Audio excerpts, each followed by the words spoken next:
Hey, everybody, welcome back to the Energy MD podcast, where we help you resolve your chronic fatigue syndrome and long COVID naturally so that you can get back to living your best life. So, part of getting better, there's a number of different aspects to healing. And I'm really excited because today we're going to be learning about touchology from my new friend, Njideka Olatunde. And let's learn a little bit about her and what touchology is in just a minute. So, Dr. Njideka Olatunde, the visionary and creative energy behind Focus on Healing Wellness Institute, is an accomplished naturopath and a leading authority on the cultural integration of traditional health practices with conventional medicine for mind, body, and emotional wellness. She is an author, acclaimed thought leader, podcast host, master reflexologist, pain relief educator, and consultant who has helped thousands of chronic pain sufferers relieve pain, first with addiction and medication-free pain relief treatment as an alternative in addressing the opioid epidemic plaguing our communities. And Njideka, thanks so much for joining me today. Thank you for having me. I'm looking forward to sharing information with you and your listeners. Yeah, I am too. So, for people who have chronic fatigue syndrome and long COVID, oftentimes they have chronic pain. And as you know, chronic pain is a huge problem in our communities and in our world right now. So let's kind of start off a little bit. You've coined this phrase touchology. Can you tell us a little bit about what touchology is? Touchology is what I refer to as the science and art of using the power of touch through your hands to relieve pain and stress in the body. So when I think of touchology, it's about our innate ability that we have inside ourselves to use our ability to touch in a positive and therapeutic way, mentally, physically, emotionally, and spiritually. And we forget about it, but that's our gifts in terms of our innate gift to be able to heal ourselves through our hands and using our hands in the form of touch as the therapeutic technique. Hmm. Yeah, and yeah, why do you think that we have forgotten how to do that? That we have these things that we can use in order to help to heal ourselves? Why do you think that's happened? I think that's a really good question, but I'm going to elaborate on that based upon um, the pandemic that we just came through. I mean, we were down for what, about 2.5 years in isolation. And my unscientific study, I found that the number of people who made transition during the pandemic made it because of the lack of touch. They couldn't Mm. communicate with family members. They couldn't physically touch family members. They couldn't see family members. And these little things like this is known as touch. And I think what it is how we define touch. We only think of touch as putting our hands on something, and that's touch. But when I talk about touch, I'm talking about touch in ways that we have forgotten. And let me give you some examples when I say that. Mhm. Say, for example, you're feeling down and your energy level is real low, and then somebody just comes up to you and say, "Oh, it's going to be all right." Do you know that's a healing form of touch? And all of a sudden, your spirits start rising. Or someone just comes and put their hand on your shoulder, and then you feel so much better. Or someone just says the two most powerful words in the language universally worldwide. Someone says thank you. Mm. That's a healing touch. It's little small things like that that we have just dismissed and don't give credit to as being a part of healing. And that's what I talk about with my clients in terms of get back to little basic, little small things that you think are so insignificant and see that as a way to be about healing. Mhm. Brilliant. Yeah, it's about living an intentional life. It's one of those things that Yes. we talk about quite a Yes. bit in our program. Like, what are the practices that we have set up throughout our day in order to be able to cultivate healing in Exactly. this isolated world. So I really appreciate that. So can you tell us a little bit about the mind, body, spirit connection in order to heal and especially in pain? Oh, I love that question.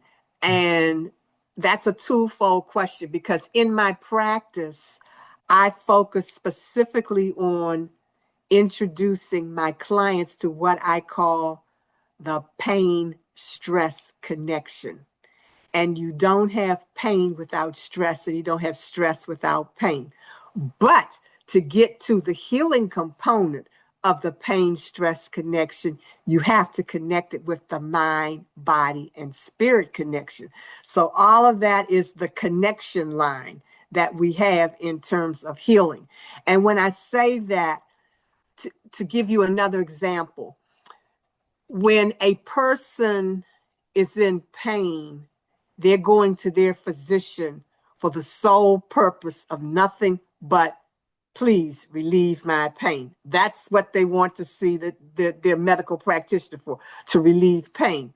But let's flip that and think about when you go to the store and you want to purchase something, you know exactly what it is you're going to the store to purchase and you go purchase it. So if we look at the standpoint, when I go to my doctor, I'm going there to purchase pain relief. That's what I want. So what I do with my clients, which goes back to how I opened talking about touch, the first form of touch is known as listening. Mm. That is the first form of touch, is to listen, which means that I'm allowing my clients to talk and tell me everything there is about why they're in pain, what they're feeling, everything that's connected to the pain.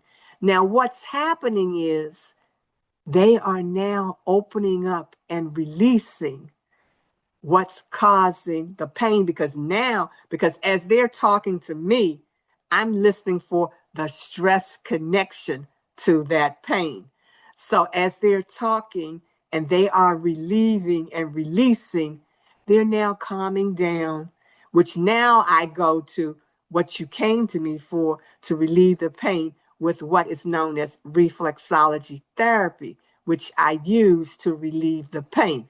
Now that the pain is released, I found out what the stress connection is that's connected to the pain. So now we work to put together a therapeutic program that may include chiropractic care, maybe massage.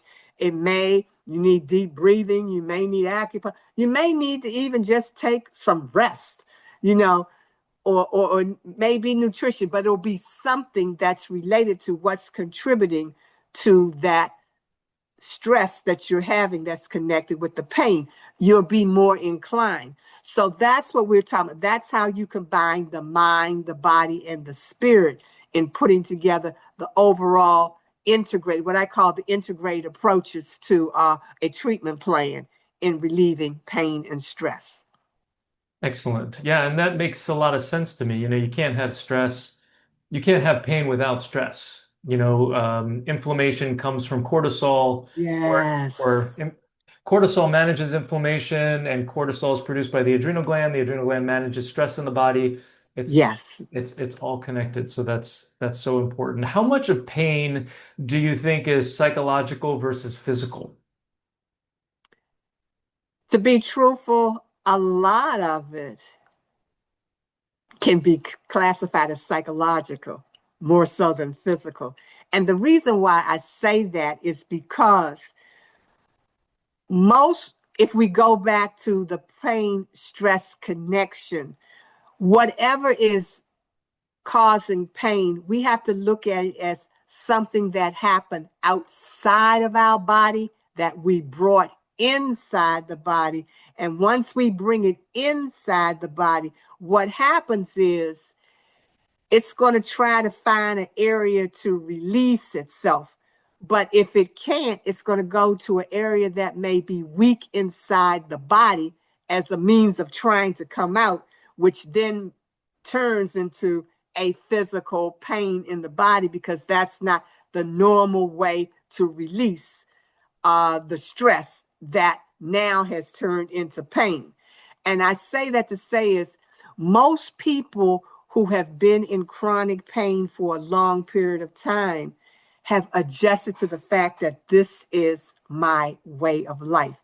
And they can no longer remember what it was ever like not to be in pain. Hmm. But if we go back to what was the contributing factor that caused this pain, because the one thing we have to understand about pain, which I know that you know very well, pain does not happen overnight. It's a process. You'll get a warning, and then you may say, "Oh, I'm feeling a little bad, but I'll deal with it." And then it may not, it may subside. And then all of a sudden it'll come back a little more intense, and you'll say, "Ooh, this is feeling a little bad here. I don't know what this is." Um, and then you may ignore it that time and bear with it, and then it's going to come back full force, and you're going to say, "Oh, now I got to go to the doctor because this is a," but you had a warning and you did not pay attention to it. So by not paying attention, it's now turned into a full-blown, what can be classified as a diagnosed illness, because we didn't deal with the warning sign, which is known as the preventive stage. Hmm. And I always say prevention is now a useless word. In the old days, we used to focus on preventive approaches to healthcare. Now it's just a word that has no meaning. But if we understand and get back to that, that puts us back into being in control. So, in terms of which makes pain manageable for you who's experiencing it, and not saying that you have to take it somewhere and try to get what we know as medication, which may work and may not work. And if it does work, it's only for a short period of time. Yeah, I definitely want to get into that. Yeah, I definitely agree, when if we're not listening to those little cries for help, right, it ends up becoming a roar, which is the really Yes. significant symptoms, right? But Yes. and I think it's interesting the point you make about prevention because our lives are so busy that we don't necessarily want to have to deal with our health unless we're forced to. And I see a lot of these people, unfortunately, who come to see me where, like their lives are so, or their health is so dysfunctional, or they're in pain, or they have this fatigue, whatever symptoms that they have, that it's significantly compromising their life. And so they have to do something about it. But prevention seems to be a little bit of a luxury where if you have the time and you have done some education and you eat the right food and you exercise or you have modeling at home, which a lot of us don't have growing up, it's not something that we necessarily learn unless we have to. And your point is very well taken because we've gotten programmed to the quick fix. See, that's it. Everything has to be fast. Right. And nothing happens fast. And that's what we have forgotten. There is nothing that happens fast. Everything has a process. And we have to understand, and I always tell my class, you need to reconnect back with nature. Start spending time looking at nature. What do we have? 4 seasons, and it's a process. It does not all of a sudden, okay, today is spring, okay, tomorrow's winter. It doesn't happen like that. And we have to just step back and take a moment to look at the things in front. We may not have the education, we may not have all of the tools, but just look at the basic things that are in front of us and look at the process. And when we start looking at the process and connecting with the process and applying it to our everyday lives, that can be our first step to moving into prevention. Yeah. Yeah, and I think the pressures of society make it really hard to take those small moments to go for walks, to pay attention to the leaves that are falling. Right now we've got fruit trees in our backyard and it's really beautiful, but I have to take the time to appreciate it and to go out and to pick the fruit. And when society says that I'm supposed to be working 40 to 60 hours a week, And then the rest of the time is also responsibilities. It's not work responsibilities, but it's personal responsibilities and taking care of a family, right? It becomes very hard to pay attention to the seasons and really be in touch with nature, right? And to support that, you think of the number one reason that people go to work. They don't go to work because it's a job they love to do. They go to work for one reason, and that's health benefits. That's the only reason people go to work. So if that's why I'm going to work, how can I feel good about myself when I'm going to work just to make sure I got the finances available to take care of me if I get sick because I'm operating in the quick fix? That's the whole scenario. And we have to, the other thing that I tell everybody, especially adults, we all live in what I call a box. Adults live in a box, and it's a closed box. And it's a box that make us think that life is so serious, that we think everything is so serious when it's not. Yeah. We need to be able to get back to letting that little girl and little boy inside of us come out and play.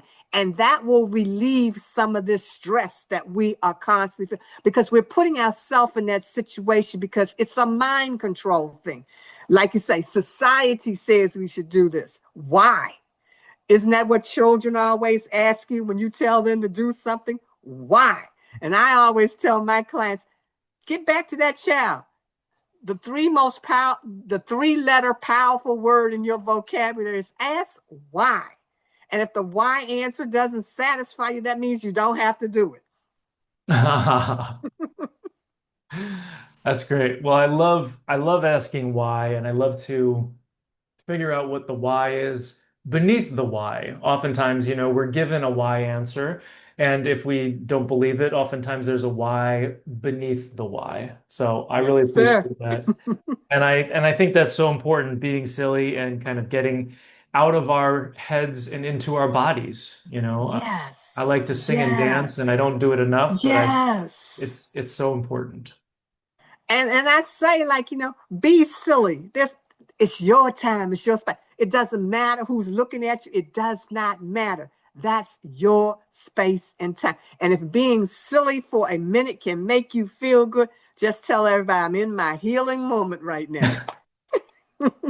Exactly. And if they're judging you for being silly, yeah, you don't want them anyway. Exactly. Exactly. Excellent. I thought you were going to say that the reason why we work is for money, because we got to pay for stuff. Well, you don't get enough money, so it can't be working for money. You don't get enough of it. Yeah. Yeah.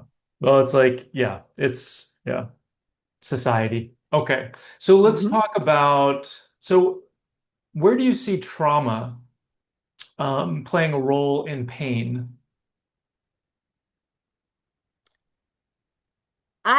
When I think of trauma, I think of trauma from the standpoint that it is something that has happened to you.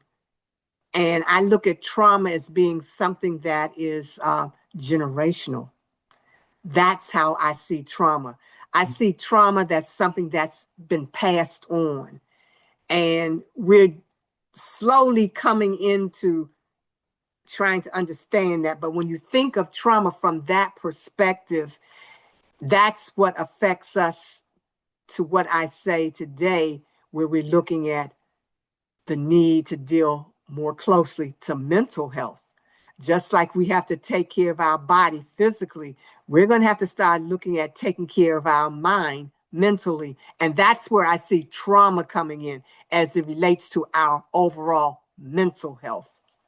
Yeah, I absolutely agree. I think that looking at generational trauma is really interesting. A lot of people don't realize that there's been studies done where they Yes. traumatize, they gave a trigger to, different animals. I think it was a rat model where they traumatized them, and then they skipped a generation where they did not give the stimulus or the trauma Yes. to the children, and then they just gave the stimulus, like ringing a bell or something, to the grandchildren.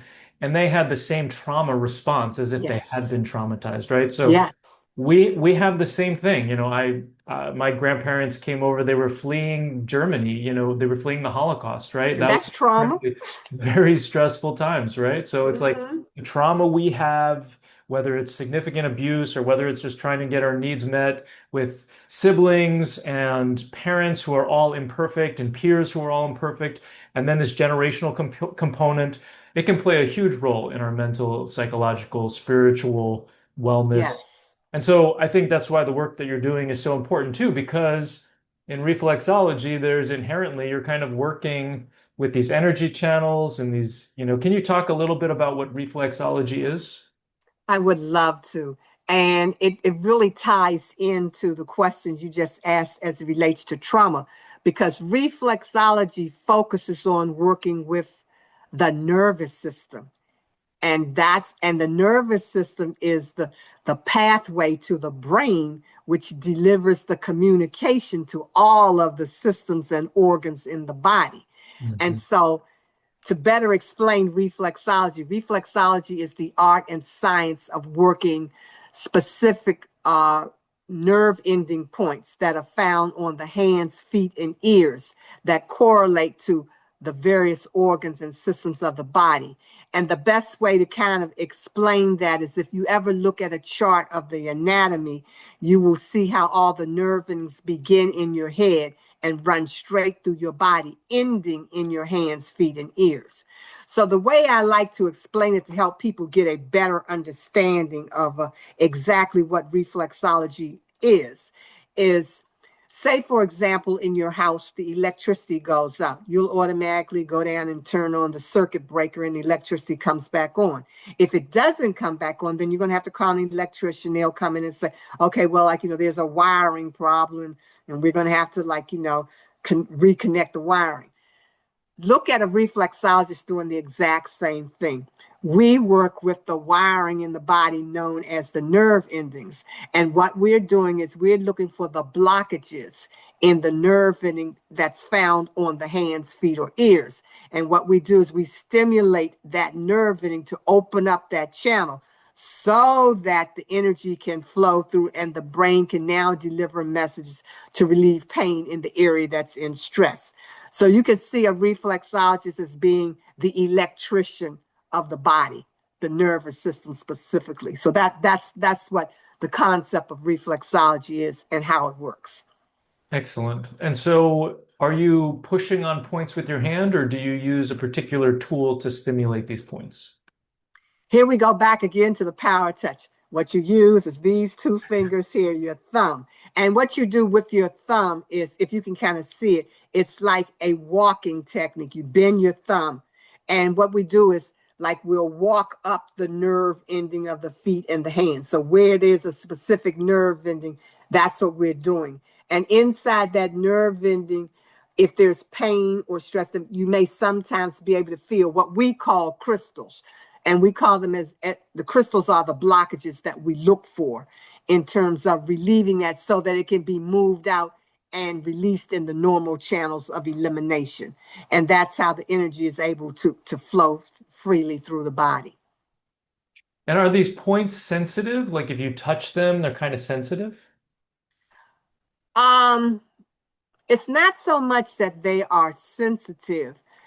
Uh, a better way for me to kind of explain it, because when you think about that, you think about it along the lines of acupuncture and acupressure. When you go, we don't operate like that in terms of going to a specific point on the hands.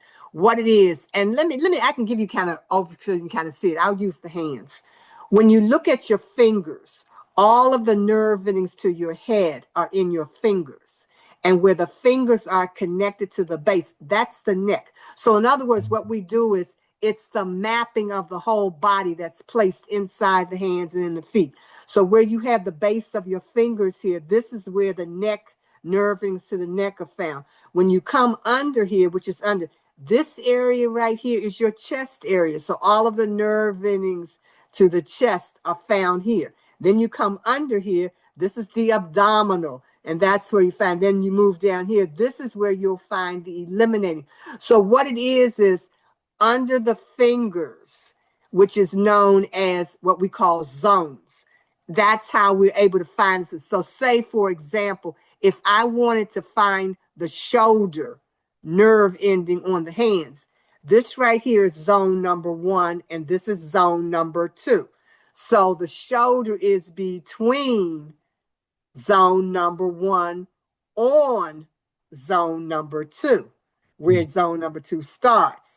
And the reason for that, because this is the spine. The spine is in zone number 1. And so your shoulder would be here going across your hand this way. And so what we would do is, if there was, say, was a back problem, you'd always focus on the spine and walk the spine nerve ending. And then if it's the neck and shoulder, you'd walk the neck area here. And if you're going to do the shoulder, you'd walk the shoulder area here. So that's what we do in terms of, so you deal with the whole area. It's good. You don't break it up in bits and pieces. You deal with that whole area. And that's how you would work. Say, for example, for a back problem or neck or shoulder problem. Excellent. And would you do that same body part that was in pain also on the ear and then also on the feet? Or is it good enough to do just on the hands? Now that's a good question, because the hands, you usually do the hands to prepare the body to receive the reflexology session, because we always use our hands. So our hands, like, have that, what do you call that, sturdiness to it, because you're using it all the time. But the relief comes with the feet, because the area is small on the hands. And with the feet, you have a larger base. Although it's mapped the same way, but the area is larger. So you start off with the hands to prepare the body, and then you go to the feet to do the relief the body. Now, the ears are usually done, like if it's like where you say like a crisis, you don't go to ears for something that you need to get to really fast from the standpoint, because it's excruciating pain. That's where you will go, because the ear nerves are closest to the brain in terms of doing the relief. So that's where you would use the ears. Very nice. Thanks for explaining that. Mm-hmm. And how do you use this in the context of somebody who has chronic pain? So, they're either going for pain medication or they're thinking about it, or how does this fit in? Usually what you would do, like I say, you have your initial orientation to get a person started. And then you would really put them on. I usually put a person on a series, what I call a 5 session series. And that is to assess the whole body. Because see, when you're doing reflexology, although they may be experiencing chronic pain in a specific area of the body, in reflexology, we work the whole body, every session from head to toe, not just the area that's in chronic pain. Because the area in chronic pain has what we call referral areas. That's why you do the whole body, because even though someone may have back pain, I need to also look at where on the back is the pain. Is it the upper back, middle back, or lower back? In that area, there's also some connections, because we're talking about the area of the body. Usually, if you're talking about back pain, could we also be dealing with something going on in the kidneys or in the liver? See, all of that can tie in. So when you do the whole body, you have that assessment in terms of moving a person to get to the normal channels of elimination, which is releasing the toxins and the impurities. That's the contributor to the inflammation that's causing the pain and discomfort in the body. Mhm. So I would imagine people really need to be drinking a lot of water after their sessions. Is that right? Most definitely. Hmm. Definitely. It is a must. Water is crucial. Hmm. It's very important, because that's the body's main flusher of toxins and impurities. And that's why we have to understand the importance of water in the healing process, because water is also a healing tool. Right. And this isn't woo-woo medicine. There's a lot of research behind this, correct? Reflexology is over 5,000 plus years old. Oh. And what folks may not know is reflexology is older than massage. Massage came out of reflexology. Hmm. And it's not anything that is woo woo from the standpoint because reflexology originally started, although I can't do it today, but it originally started as the diagnostic tool. That's what reflexology was originally, how illnesses were diagnosed through reflexology. That was the first form of diagnosis using reflexology. Interesting. How did they do that? Just like what I said, the example in terms of where you felt a crystal in the nerve Oh, ending hmm. would be able to tell what's going on. And from there, you're able to put together your treatment plan based upon what's happening in the body and connecting that stress area with the body system and the body organs for a diagnosis. That's how it was done. And that goes way back because it goes back because the original drawings are in the tombs of the Egyptian. The Egyptian pharaohs had the drawings of how they used reflexology, and that's where you got the first, I guess we say, our hands-on information about the use of reflexology way back when. Fascinating. So, how do you work with people? Just in person, or are you also doing things online where you're guiding them through doing this at home? I have now moved to virtual, Mm.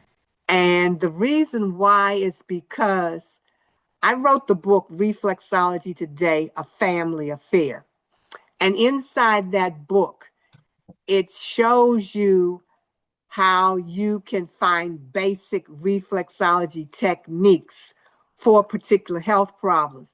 And so my whole focus on is what people don't realize is that when one member of the family is ill, it affects the whole family. It's true. And that goes back to this whole quick fix thing because the whole family needs to be involved in the healing process.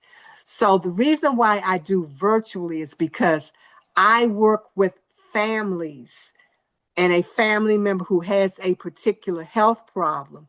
I work with the family in showing them the reflexology tools that they can use in their hands on their family members' feet and hands. And I also show them how to be about bringing the family back together in what we call reflexology family night.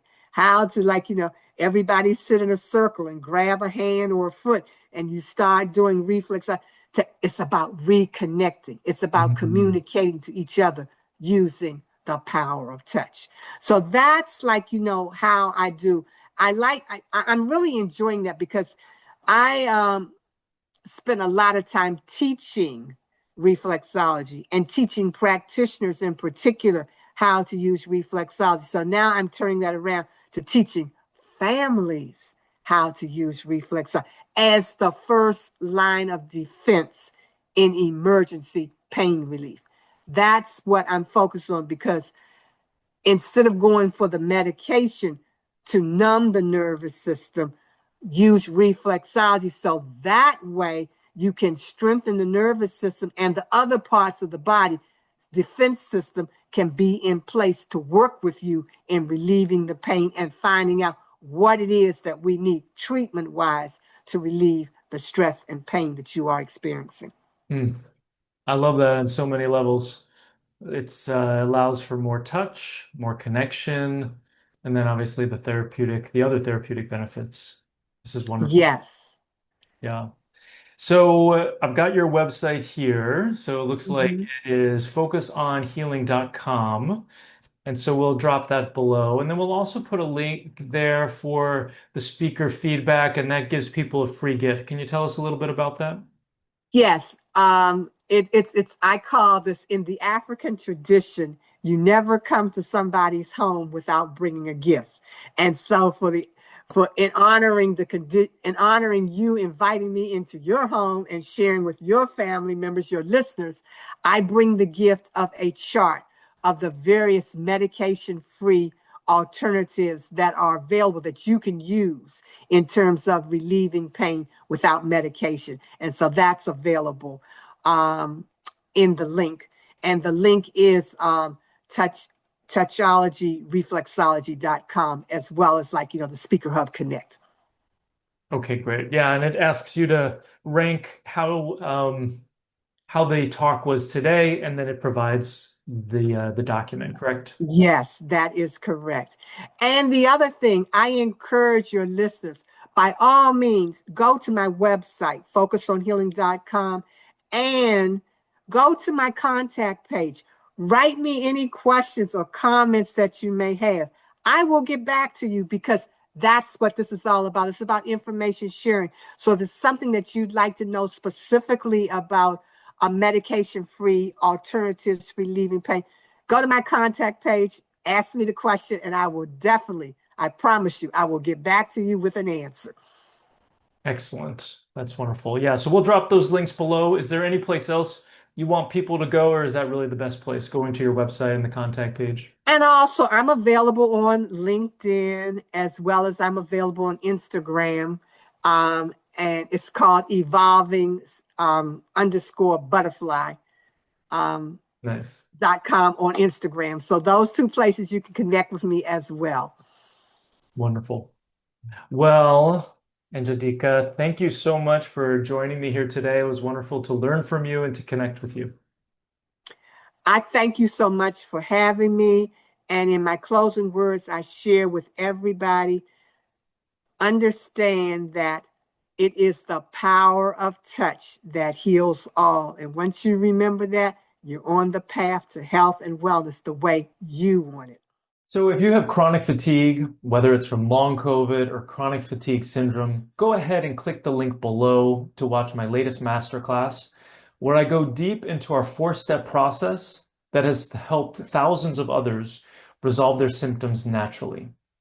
After you watch that video, if you're interested in seeing if we're a good fit to work together, you can then get on a free call with me. All right, thanks so much. I'll see you over there. I hope you learned something on today's podcast.